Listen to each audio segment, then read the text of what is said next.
Welcome back to video number 2, and this one is all about the sun, and I'm going to give you 10 facts about the sun. Number 1, the sun is big. Really super big.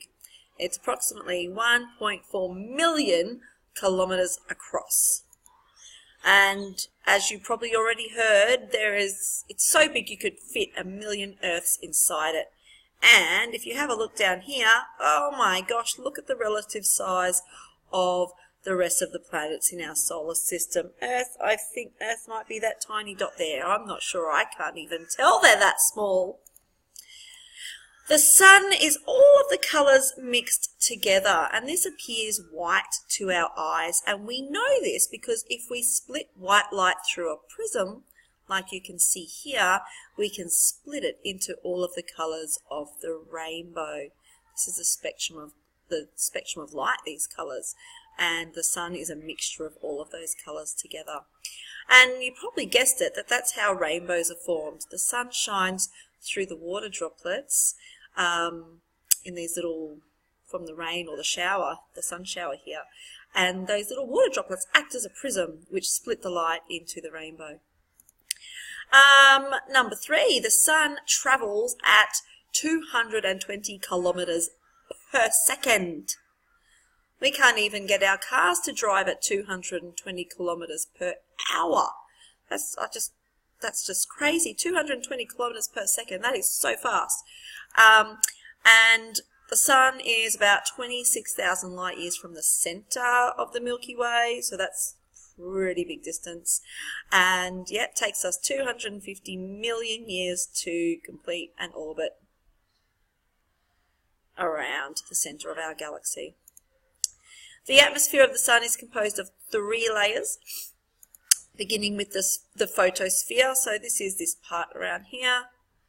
Then we have the chromosphere.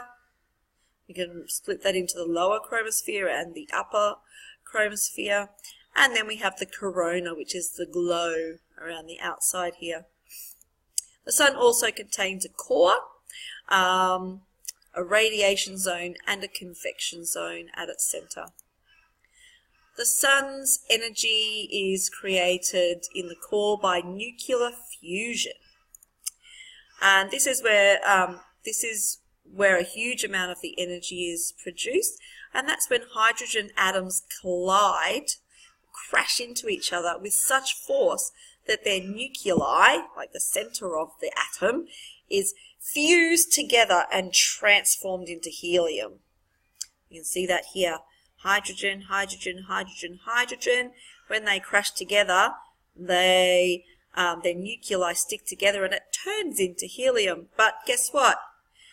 There's a few extra neutrons that are left over in that collision, and they escape. They're released, they are the energy. That's exactly how nuclear fusion happens. Number 6, the sun generates solar winds. So we can see these solar flares coming out here on the side. These are ejections of plasma, which are extremely hot charged particles in the corona of the sun, the glowing exterior around the outside. Solar winds can travel through the solar system up to 450 kilometers per second. Like, that's crazy fast. This one, I just love the Aurora Borealis, or the Northern Lights. It's on my bucket list it's probably at the top of my bucket list. I desperately want to see the Northern Lights before I die. The Aurora Borealis and the Aurora Australis are caused by the interaction of those solar winds with our atmosphere and create the most stunning colours in the sky. Number 8 is that we couldn't live without the sun. The sun is responsible for the Earth's climate, weather and life. It drives the water cycle on Earth. Earth would have no life at all without the energy that it receives from the sun. Our sun is a middle-aged star. At around 4.6 billion years old, the sun has already burned off about half of its store of hydrogen. It has enough left to continue to burn hydrogen for about another 5 billion years. So I think that we'll be safe in our lifetime. The sun is currently a type of star known as a yellow dwarf. So here's a couple of different sizes of stars so you can see the difference. Here's a red dwarf, little tiny one. Ours is a yellow dwarf, which is a kind of medium-sized star. Then you can have a much bigger one, a blue-white supergiant, and then a very, very, very big star called a red giant. You can see the curve of that down here to show how big it is.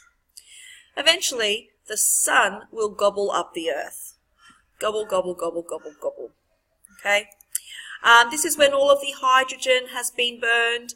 The sun will continue to burn for about 130 million more years, burning up the helium as well. During which time, as it's burning the helium, it's going to expand and expand and expand to the point where it's going to gobble up Mercury, gobble up Venus, and gobble up Earth.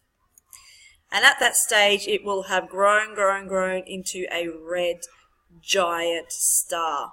And after the red giant star, it's going to come to the end of its life. It's going to collapse back into itself. And when that happens, it will be a white dwarf. And I think I'm blocking the white dwarf. There it is. So here's the life stages of the sun. It was born from a stellar nebula, lived its first half of its life as a yellow star. This is where we are now. In another 5 billion years, it will die. It will turn into a red giant as it's dying. Then it will collapse back down into itself and form a white dwarf. Oh, I always go too far in these videos. There we go. All right, boys and girls, that's the end, and I will see you next time. Bye.